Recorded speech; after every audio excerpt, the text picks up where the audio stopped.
नमस्कार, मैं जितेंद्र शर्मा। दो कहावत का जिक्र यह हम करेंगे और उसके बाद हमारे इस वीडियो की शुरुआत करेंगे। नंबर एक कहावत, सर मुड़ाया नहीं कि ओले पड़ गए।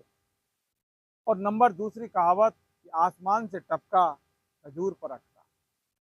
आपके जहन में आ रहा होगा कि आखिर हम वीडियो शुरू करने से पहले इन दो कहावतों का जिक्र क्यों कर रहे हैं और सिर्फ यही दो कहावत हमने क्यों की? इन कहावतों का आखिर किससे संबंध है? तो देखिए, हम यहाँ बात कर रहे हैं नरेश मीणा की। नरेश मीणा के ऊपर ये दोनों कहावत चरितार्थ होती हैं, यानी कि फिट बैठती हैं। पहली जो कहावत, सर मुड़ाए नहीं कि ओले पड़ गए, और दूसरी कहावत आसमान से टपका खजूर में। तो अब हम आपको बता देते हैं कि नरेश मीणा पर ये कहावतें किस प्रकार से चस्पा होती हैं। नरेश मीणा के साथ वाकई बहुत बड़ा गजब हो रहा है इस साल। नरेश मीणा के साथ क्या कुछ हो रहा है, ये किसी से छुपा नहीं है।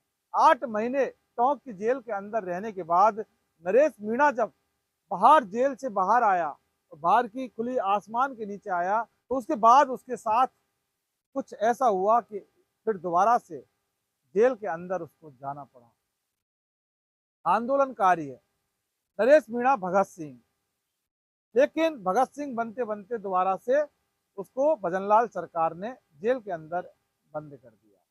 दरअसल मामला क्या है वो आपको बता देते हैं कि अभी हाल ही झालावाड़ के अंदर जो पिपलौदी है, वहां पर एक सरकारी स्कूल की जो इमारत है वो गिर गई और उसके अंदर 7 बच्चों की मौत हो गई और 21 बच्चे घायल हो गए। तो उसके लिए इंसाफ और न्याय की गुहार लगाने के लिए परिवारजनों के साथ और तमाम वहाँ के जो स्थानीय नागरिक हैं और जो वहाँ के लोग हैं उनके साथ नरेश मीणा अपने समर्थकों के साथ धरने पर बैठा था। वहां से पुलिस ने नरेश मीणा को उठा लिया और एक बार जब नरेश मीणा पुलिस के हाथ लग गया तो फिर नरेश मीणा पुलिस के शिकंजे से कैसे बाहर आ सकता है। और उसके बाद अब नरेश मीणा जेल के अंदर है, क्योंकि मामला अब कोर्ट का है। पहले भी मामला कोर्ट का था और इसके बाद भी मामला, चूंकि नरेश मीणा को जो जेल में भेजा है वो पुलिस ने नहीं भेजा। पुलिस ने तो नरेश मीणा को वहां से गिरफ्तार करके जज साहब के सामने पेश किया, तो फिर जज साहब ने ही नरेश मीणा को आदेश के बाद जेल भेज दिया।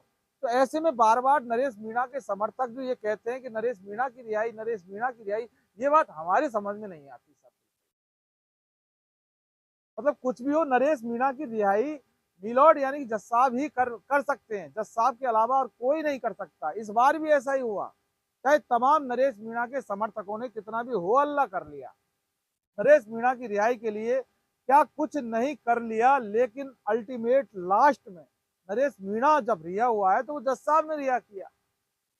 तो यहाँ पर भी दो मांगों को लेकर कुछ कहा जा सकता है। सरकार है, मान ले मांग, जब भी कोई ऐसी बात होती है और मामला तो बच्चों का है, छोटे छोटे मासूम बच्चों का जो देश का भविष्य है, वो बच्चे स्कूल के अंदर जो गिर गया स्कूल उसके अंदर दब के मर गए, तो सरकार मान सकती है मांगे। लेकिन अभी नरेश मीणा की रिहाई वाली जो मांग है ये थोड़ी सी अटपटी मांग लेकर चलते हैं नरेश मीणा के समर्थक। लेकिन नरेश मीणा के साथ वाकई बहुत ज्यादा गलत हो रहा है कि नरेश मीणा के ग्रह नक्षत्र इतने खराब चल रहे हैं। 8 महीने जेल के अंदर से नरेश मीणा बाहर आता है और उसके बाद तुरंत फिर जेल में चला जाता है।